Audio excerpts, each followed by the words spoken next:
ẹ farabalẹ̀ bóyá ẹ gbọ́ question mi dáadáa as a Muslim question kan mo fẹ́ bi léèrè sá ẹ fún wa ní nọ́mbà iye ìyàwó tí Muhammadu ní. èmi dẹ̀ sọ fún yín wípé kì í ṣe dandan ní ká mọ iye ìyàwó tí Muhammadu ní because kò ń ṣe mẹ́sẹ̀gì ta nídìí nìyẹn náà tí má bí ní èrè nípa ẹ farabalẹ̀ Muhammadu ní òun ti fi Muhammadu ṣe àwòkọ́ṣe fún ẹ̀yin mùsùlùmí láti tẹ̀lé Allah sọ pé òun ti fi Muhammadu ṣe àwòkọ́ṣe rere fún ẹ̀yin mùsùlùmí láti tẹ̀lé ẹni tẹ́ ẹ fẹ́ gbégbé ayé àwòkọ́ṣe rere rẹ̀ ẹ̀yin wá ń sọ pé iye ìyàwó tó fẹ́ ò kàn yín kí ni ìdí tí ò fi kàn yín ìgbé ayé tó gbé kí ni ìdí tí ò fi kàn yín ẹ ṣàlàyé ẹ̀yin tẹ́ fẹ́ wò gẹ́gẹ́ bí aláwòkọ́ṣe rere. ẹ wo eléyìí tún ní agbára ìbéèrè yìí ni evangelist Gabriel àti Alfa jọ ń fà mọ́ra wọn lọ́wọ́ pé ẹni tí Kùránì sọ pé kẹ́ gbé ìgbé ayé rẹ̀ báwo lẹ ṣe máa sọ wípé irú ìgbé ayé tó gbé kò kàn yín.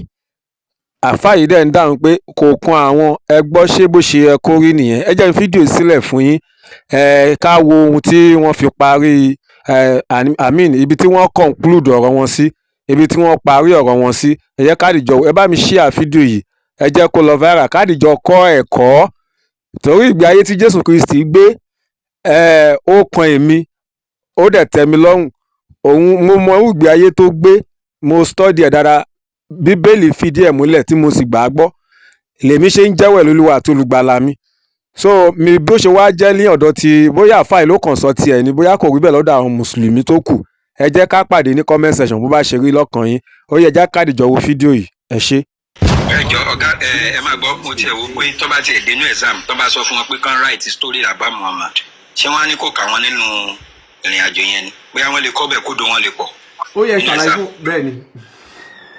exam ọ̀lú mo pé kí n kọ ìtàn nípa Muhammad náà káàtì yẹn sẹ́gbẹ̀ kan náà ẹ wá sọ wípé tí mi bá miss kò tẹ́ ní wípé iye ìyàwó tí Muhammad fẹ́ pé nítorí Muhammad ni àwòkọ́ṣe wa bẹ́ẹ̀ ni nípa chapter 33 verse 21 Ọlọ́run ní ká wo Muhammad gẹ́gẹ́ bí àwòkọ́ṣe but nínú Sahih Muslim 746a wọ́n bi ìyàwó Aisha pé kí ni ìṣe ànábì ó sọ pé àlùkùránì lànábì máa ń wò kọ́ṣe definitely ọlọ́dà tó sọ fún wa nínú Quran chapter 7 verse 3 wípé ká tẹ̀lé àlùkùránì so definitely nǹkan tó náà fi ní ká tẹ̀lé mọ̀mọ́ tó náà tó ní ká tẹ̀lé àlùkùránì ànábì ò lè ṣe tó takò àlùkùránì bẹ́ẹ̀ nǹkan tó náà sọ fún wa nínú Quran ni pé ẹ lè fẹ́ méjì mẹ́ta tàbí mẹ́rin tàbí dẹ́gbà lè ṣe ẹ fẹ́ ẹyọ kan so àwa ti mú nǹkan tá a fẹ́ mú pé Ọlọ́run ká tẹ̀lé àlùkùránì ká fẹ́ méjì mẹ́ta mẹ́rin tàbí ká fẹ́ ẹyọ kan so ìyàwó mélòó ni Muhammadu ní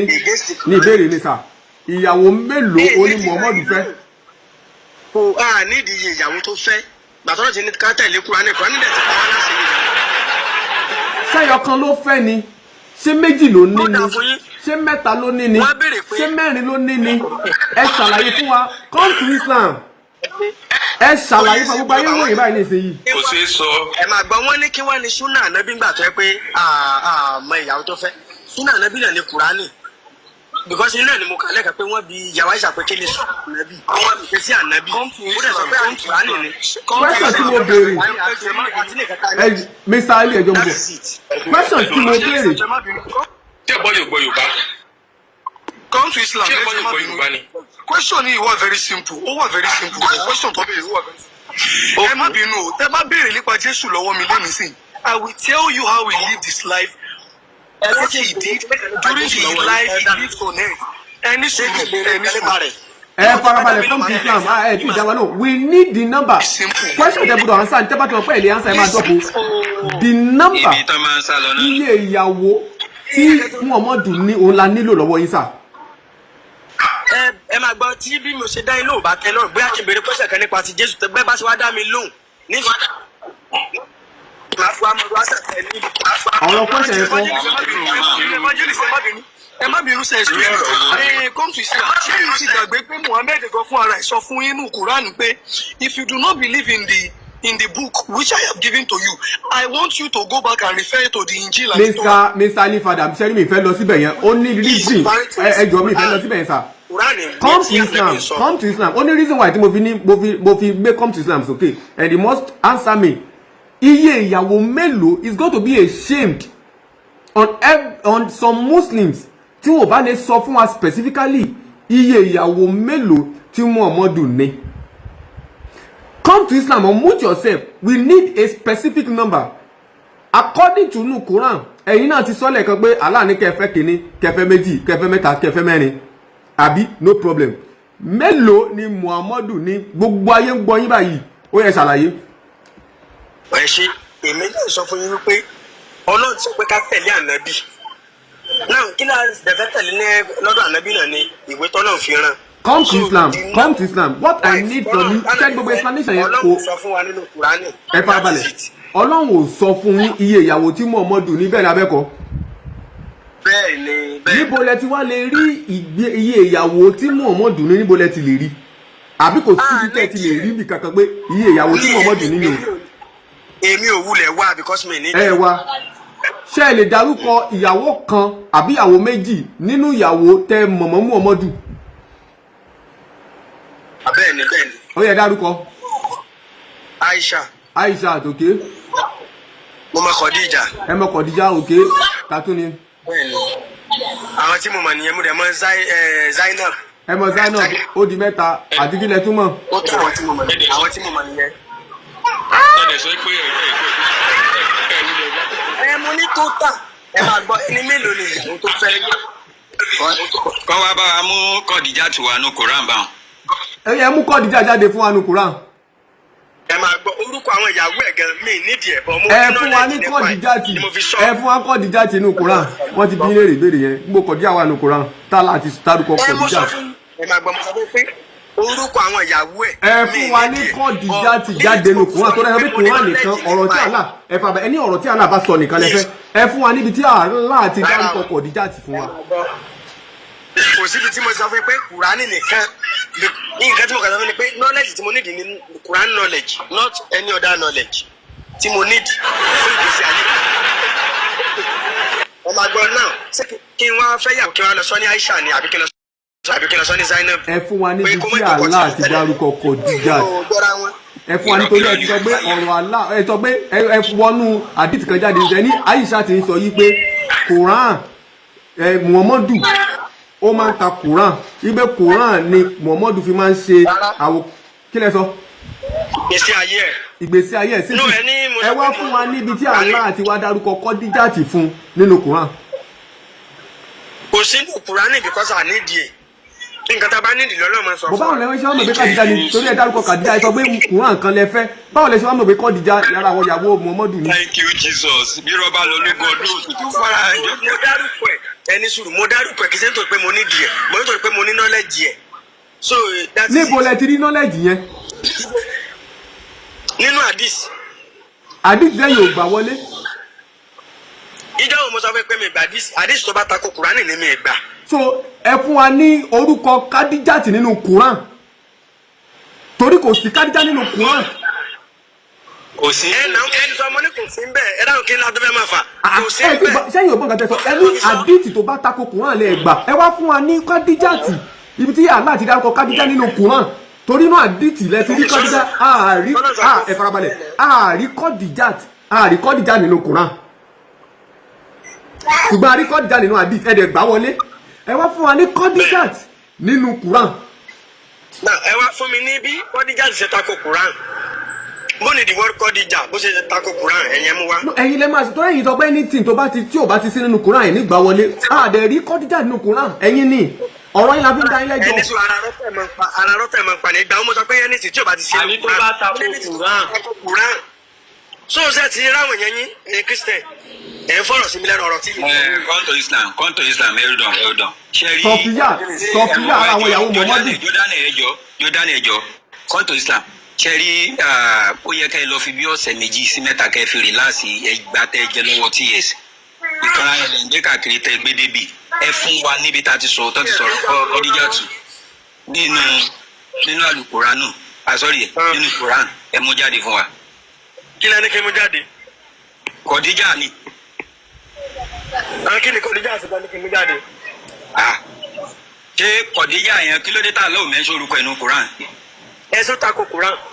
Sọfíà ẹ máa lọ́kọ̀ Sọfíà ara àwọn ìyàwó Muhammadu tí Muhammadu lọ gbà lójú ogun. Èmi ò mọ̀ bóyá ó fẹ́ Sọfíà.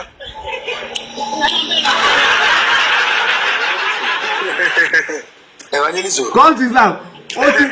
Islam wọ̀ lónìí gidigidi. Ẹni sùn kí ni àríyàn tó tó play information. Kí ló Sọfíà tì?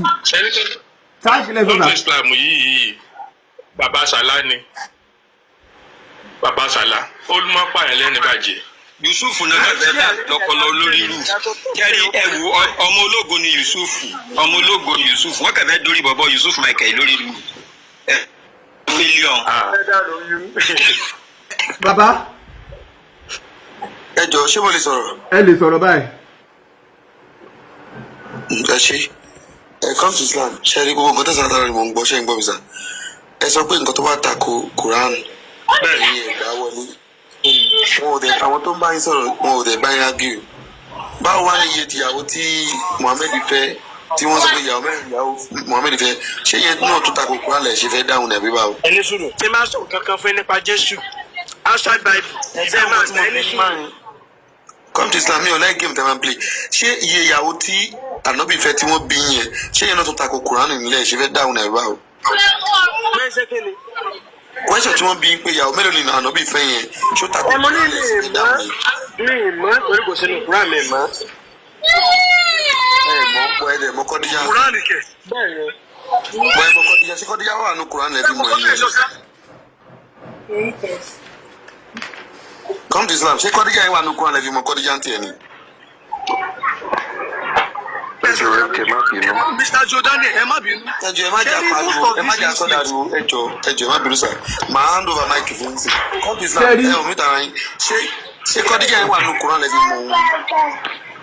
Bó ni orúkọ Kọ́díjà ṣe pàtó Kùránì?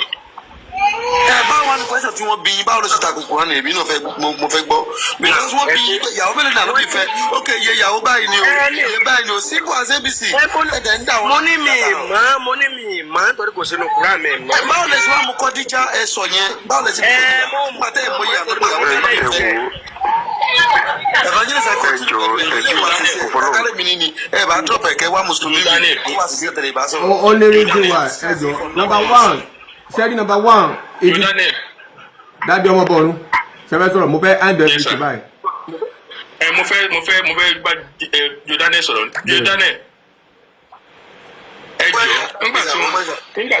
nígbà tí wọ́n gbà wípé tí wọ́n lè bá wa sọ iye ìyàwó tí Muhammed nínú àjọ́nù kò sínú Quran irun márùn tẹ̀ ń ké.